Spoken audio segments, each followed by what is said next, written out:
Hello বন্ধুরা, তোমরা কেমন আছো? আজকে দাদির কিচেনে মোচা চিংড়ির একটা ঘন্ট রান্না করেছি। তোমরা দেখতে থাকো। আশা করব রেসিপিটা তোমাদের কাছে ভালোই লাগবে। রেসিপিটা ভালো লাগলে লাইক, শেয়ার, সাবস্ক্রাইব করে দেবে। এখন চলো উনানের কাছে যাই, তোমাদের সাথে শেয়ার করি কি করে এটা রান্না করেছি। তোমরা দেখতে থাকো। যারা একটিবার খাবে তারা তোমার প্রশংসাই করবে। দারুণ হয় খেতে। একবার রেসিপিটা দেখে নাও। মোচা চিংড়ির ঘন্টটা কী করে রান্না করেছি তোমাদের দেখিয়ে দিচ্ছি। প্রথমে আমি মোচাটা এইভাবে ছাড়িয়ে নিয়েছি। মোচা থেকে আমি ফুলগুলি ছাড়িয়ে নিলাম।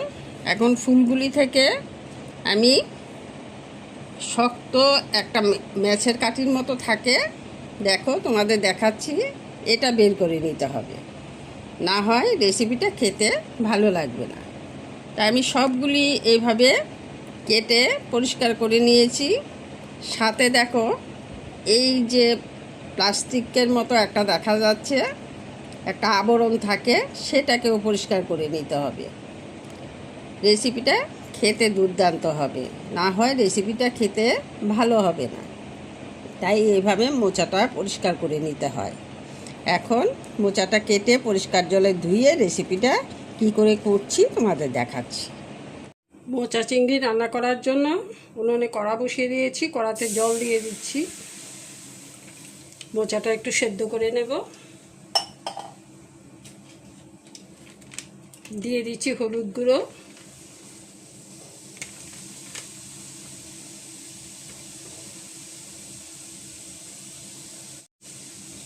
এখন কড়াতে আমি মোচাটা দিয়ে দিচ্ছি।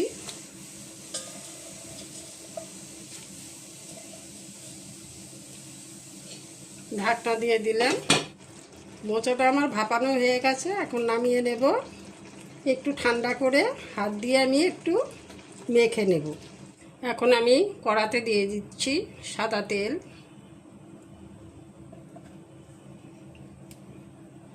তেলটা একটু ভালো করে গরম করে নেব। তেলটা গরম হয়ে গেছে। এখন দিয়ে দিচ্ছি আলুগুলি ডুমো ডুমো করে কেটে রেখেছিলাম, এগুলি ভেজে নেব।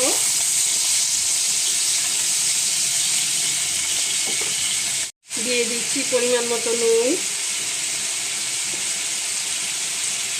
দিয়ে দিচ্ছি হলুদ গুঁড়ো, দিয়ে আমি ভালো করে লাল লাল করে আলুগুলি ভেজে নেব।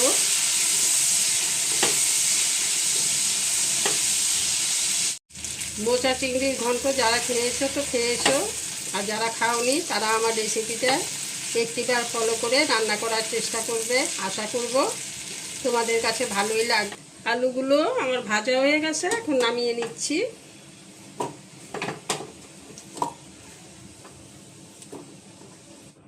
আলু ভেজে কড়াতে যতটুকু তেল ছিল সেই তেলের মধ্যে আমি চিংড়ি মাছগুলি হলুদ লবণ মাখিয়ে ভেজে নিচ্ছি।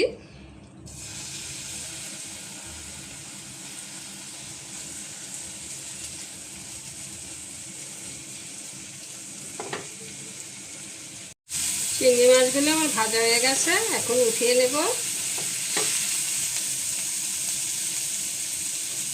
দিয়ে দিচ্ছি এলাচ, দারচিনি, দুটো শুকনো লঙ্কা আর তেজপাতা। দিয়ে দিচ্ছি আস্ত জিরে। ফোড়নটা একটু ভালো করে ভেজে নেব। দিয়ে দিচ্ছি আদা, কাঁচা লঙ্কা বাটা। ফোড়নটা আমার ভাজা হয়ে গেছে, এখন আদা কাঁচা লঙ্কা বাটাটা দিয়ে দিলাম। দিয়ে দিচ্ছি সামান্য পরিমাণ জল।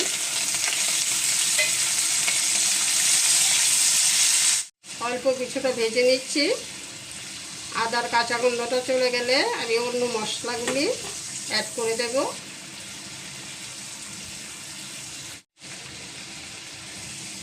আদা থেকে কাঁচা গন্ধটা চলে গেছে, একটা ভাজা ভাজা গন্ধ বেরোচ্ছে। এখন আমি দিয়ে দিচ্ছি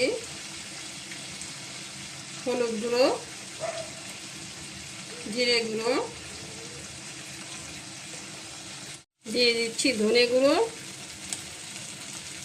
সামান্য পরিমাণ লঙ্কা গুঁড়ো দিয়ে দিচ্ছি, যেহেতু আমি কাঁচা লঙ্কা ব্যবহার করেছি আদার সাথে, তার জন্য লঙ্কা গুঁড়োটা কম করেই দিলাম। তোমরা ঝালটা নিজেরা বুঝে দেবে। এখন আমি ভালো করে কষিয়ে নেব। মশলাটা আমার কষানো হয়ে গেছে, তেল ছাড়তে শুরু করেছে। এখন আলু ভেজে রেখেছিলাম, ভাজা আলুগুলি দিয়ে দিচ্ছি।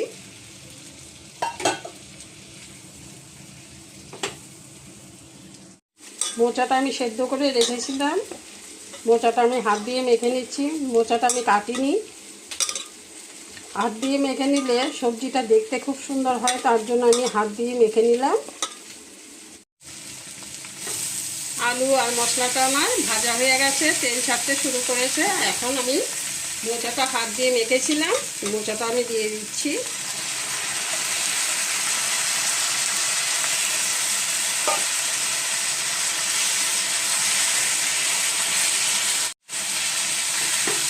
মশলার সাথে মোচাটা আমি মিশিয়ে নিচ্ছি।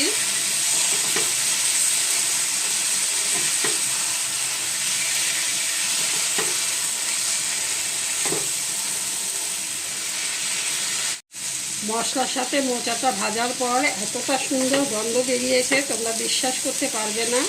একটিবার রান্না করে খেয়ে দেখবে কতটা টেস্টি হয়। মোচাটা আমার ভাজা হয়ে গেছে মশলার সাথে। এখন অল্প কিছুটা জল দিয়ে দিচ্ছি।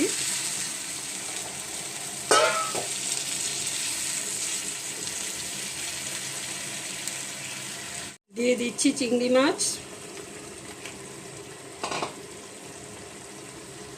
দিয়ে আর একটু নেড়ে চেড়ে দিচ্ছি।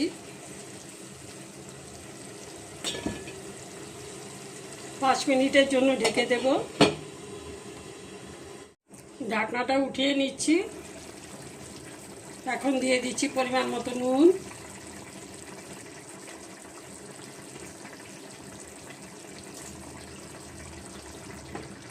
একটু নেড়ে চেড়ে দিচ্ছি। আবার কিছুক্ষণের জন্য ঢাকনাটা দিয়ে দিচ্ছি।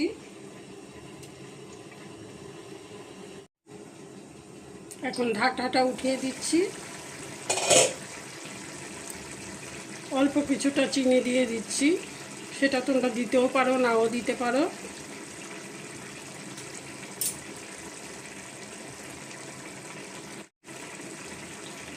একটু মিষ্টি দিলে ব্যালেন্সটা খুব ভালো আসে, তার জন্য একটু মিষ্টি ব্যবহার করলাম।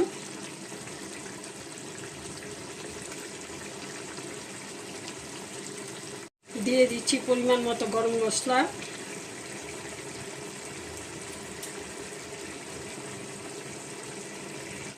এক চামচ ঘি দিয়ে ভালো করে নেড়ে চেড়ে এটা নামিয়ে নেব।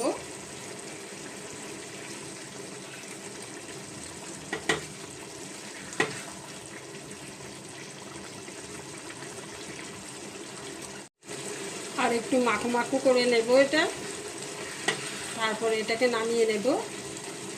তোমরা একটিবার এইভাবে রান্না করে খেয়ে দেখো, দারুণ হয় খেতে। না খেলে বুঝতেও পারবে না কতটা টেস্টি হয়েছে।